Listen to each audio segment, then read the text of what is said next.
Assalamualaikum warahmatullahi wabarakatuh. Halo semuanya, kembali lagi bersama aku Ursanur Afrilia.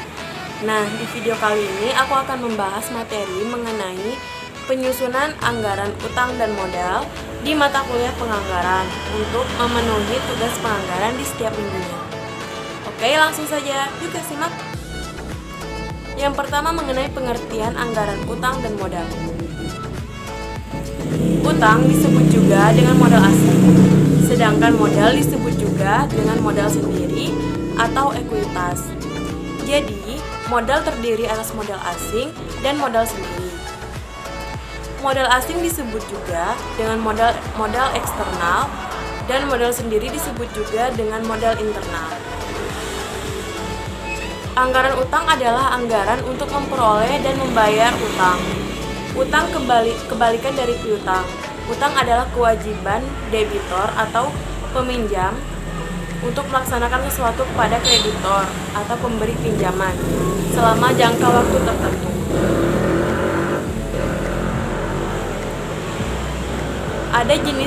Terdapat dua jenis utang. Yang pertama yaitu utang jangka pendek atau utang lancar. Utang jangka pendek atau utang lancar ini adalah utang yang berjangka waktu paling lama 1 tahun, seperti utang usaha, beban terutang, wesel bayar, kredit modal kerja, dan lain-lain. Yang kedua jenisnya yaitu utang jangka panjang atau utang tak lancar. Utang jangka panjang adalah utang yang berjangka waktu lebih dari 1 tahun, seperti utang obligasi, utang hipotek, kredit investasi, dan lain-lain. Nah, apa sih manfaat anggaran utang dan modal ini? Nah, manfaat yang pertama, kemajuan perusahaan bila utang tersebut dikelola dengan baik. Yang kedua, ekspansi kegiatan perusahaan dan kegiatan produksi. Yang ketiga, sebagai modal kerja. Yang keempat, untuk membiayai aset tak lancar. Selain itu, juga terdapat kegunaan dari anggaran utang. Kegunaan yang pertama yaitu sebagai pedoman kerja, yang kedua sebagai alat manajemen untuk koordinasi kerja, dan yang ketiga sebagai alat manajemen untuk melakukan evaluasi atau pengawasan kerja. Nah, ada faktor-faktor yang mempengaruhi anggaran utang. Yang pertama ekspansi, dan yang kedua struktur modal.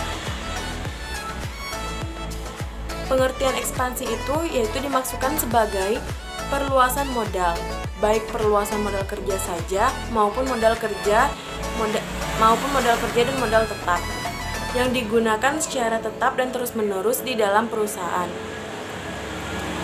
Perluasan modal ini dapat memperbesar utang. Struktur modal berdasarkan anggapan bahwa pembelanjaan yang sehat itu pertama-tama harus dibangun atas dasar modal sendiri, modal yang tahan risiko, maka aturan finansial tersebut menetapkan bahwa besarnya modal asing atau utang dalam keadaan bagaimanapun juga tidak melebihi besarnya modal sendiri.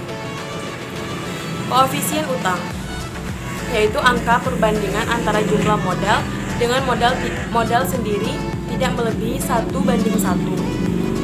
Setiap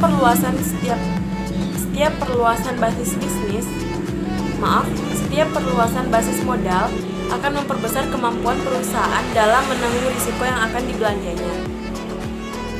Pandangan ini terutama didasarkan pada prinsip keamanan.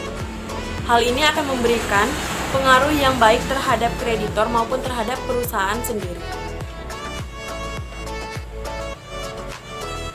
Ilustrasi penyusunan anggaran utang. Langkah pertama, Departemen Keuangan bekerja sama dengan Departemen Pembelian rutin untuk mengumpulkan data belian dan syaratnya.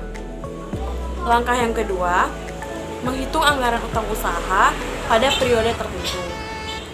Langkah yang terakhir, menyusun anggaran utang usaha. Nah, jadi begitulah penjelasan sekilas mengenai penyusunan anggaran utang dan modal. Sampai jumpa di video selanjutnya. Terima kasih. Wassalamualaikum warahmatullahi wabarakatuh.